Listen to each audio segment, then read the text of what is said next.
just introduce yourself and tell us a little bit about your background in Parkinson's? Okay, I'm Professor Helen Dawes. I work here at Oxford Brookes University, and I've been working to explore optimal exercise interventions for people with Parkinson's for probably 10 years. Okay, that's brilliant.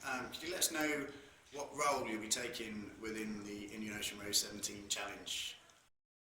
I'll be taking a role where I'll be advising Robin and the rest of the rowing team about their training program leading up to the row, and also about how to optimise during the row, considering his Parkinson's. And what about the research part of it? For the research, we're really interested in how to devise optimal training programs for people with Parkinson's. So we know that exercise is really good for people with Parkinson's, and we know that it can help their movement, but what we don't know is the best way to do that. So we're interested in exploring how the impact of the exercise on the person with Parkinson's. Okay, and have you got any idea what you would expect to find from this? I mean, that's the exciting part of this whole project, is that we don't know, because no one else has been sort of man enough to row across the Indian Ocean before, particularly someone with Parkinson's. So we don't know the exact impact of this on the person. And you said before about hopefully the data will lead towards a better sort of exercise programs, the rehabilitation. Yeah. So what sort of impact would you expect that to see on people that are using those programs? So I think what we hope to learn, so at the moment we think that doing exercise is good for people's movement with Parkinson's. It helps their movement and some of the challenges they have with moving.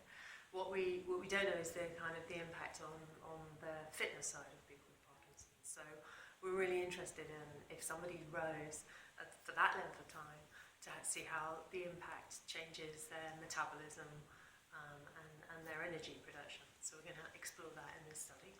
Okay, and when we spoke about it before, you were talking about repetitive movement and the brain's ability to have the muscle memory, as it were, to remember that, whether that would differ between somebody with and somebody without YOPD.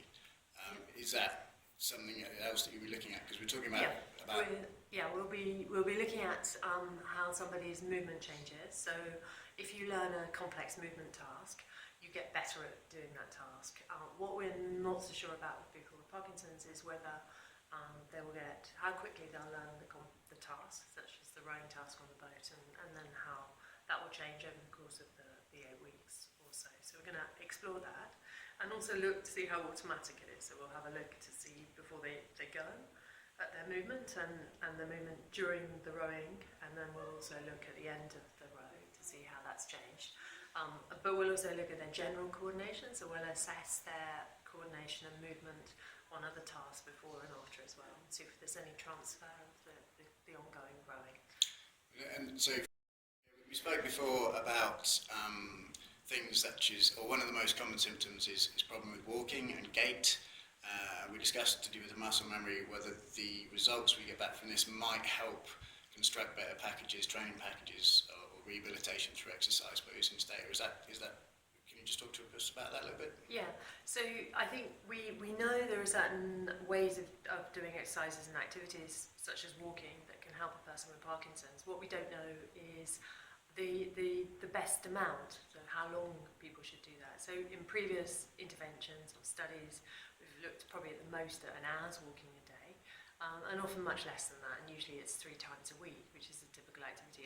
In this occasion, we're going to be looking at much more than that. So I think Robin's going to be rowing probably a few hours at least every day over an 8 to 12 week period. So we'll be able to see the impact that has on his rowing movement, but we're also going to have a look at other movement activities such as walking, and his movement in his arms as well. So we'll get a picture of that kind of amount of activity and the impact